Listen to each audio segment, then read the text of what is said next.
Hello everyone, welcome back to Soccer Showdown. Joe Archino here with the one and only Martino Puccio.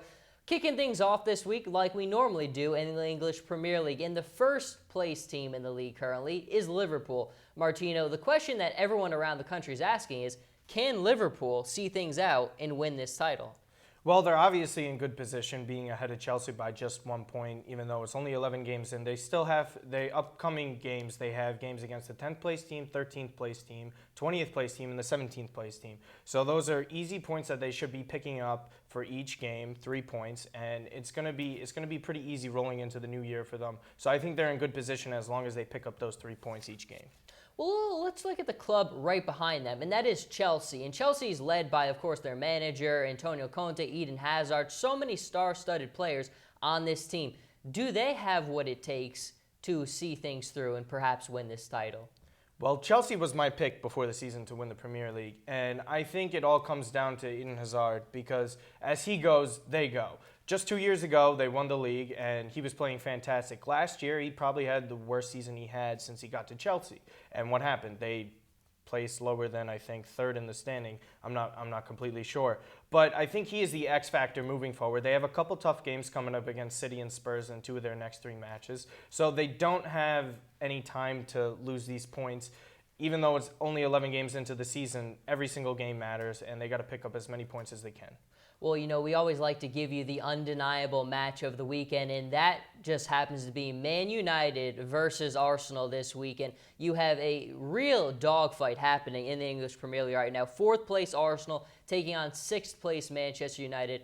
Martino, you've been pretty solid with your picks this year. Who you got getting it done in this one? I actually have a surprising pick here. I have United winning this one 2-1, and I think it was a good time for United to get the international break because I think they really needed to regroup and try and find themselves and figure out who they are exactly. And Arsenal, I just don't think they're that good, to be honest with you. And I think it will come down to goalkeepers in this game. And if I have to choose at this point in their careers, I got to pick De Gea over Petr Cech.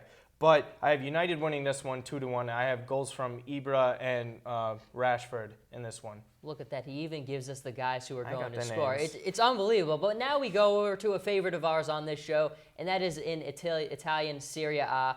And we're starting with Juventus. I mean, we've talked about it. We all know it. They have the league on lock once again. The title, the Scudetto will be theirs. But we're talking about Bonucci because Bonucci, there's no question, he has really made himself a name in world football, the hierarchy, maybe the best defender in the world.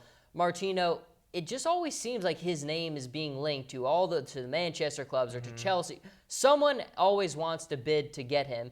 Is it finally happening, though? Will he finally be sold by Juve? See, that's the interesting thing because you can't really tell because Chiellini's had injury problems the past couple of years. Barzagli just dislocated his shoulder, so they're kind of short on the bench right now. They have Daniele Rugani, who they assume is going to be taking Chiellini or Barzagli's place for the future, and they have Benatia, who they got from Bayern, who they have the right to buy in the summer. So they have guys in depth, but when you look at it going forward, one of their bigger holes for the future might just be their defense because Buffon only has a few years left, and I mean the defenders are getting older, like I said, with Barzagli and Chiellini. So I don't think they have much breathing room, considering when you got teams like Inter and Milan who are assuming that they're going to be spending more money in the coming transfer markets. So at the end of the day, I think he won't be sold unless it's a staggering offer, at least around like 70 or 80 million pounds.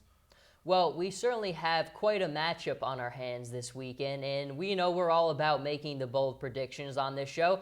So let's go to the Derby Di Milano. We have AC Milan. We have them taking on their eternal rivals in Inter Milan, and both clubs have obviously gone in completely different directions this year. AC Milan in 3rd place, Inter Milan in 9th place. Martino, again, you're our expert guy. Who do you have here? Well, I mean, Alessio Romagnoli got hurt during the international game against Germany, so it doesn't look like he'll be playing. That's a big hole for Milan to fill. But at the end of the day, Inter's just been playing terribly. I don't think there's any way out for them, even with a new coach in here. So I have a jersey to predict, a legend, they call, in this rivalry, who played for both teams, Balotelli, and I brought that Milan jersey that I have for him, and I have them winning 2-1.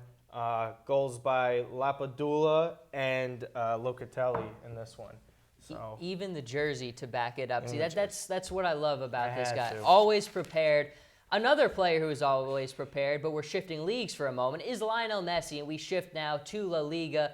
Messi, Martino, he's the best player in the world. There's no doubt about it. But it seems like Barcelona fans might have a little bit of a reason to be worried right now. He has said he will not renegotiate or make any new deals with Barcelona until 2018, and it begs that age-old question, will he ever leave Barcelona?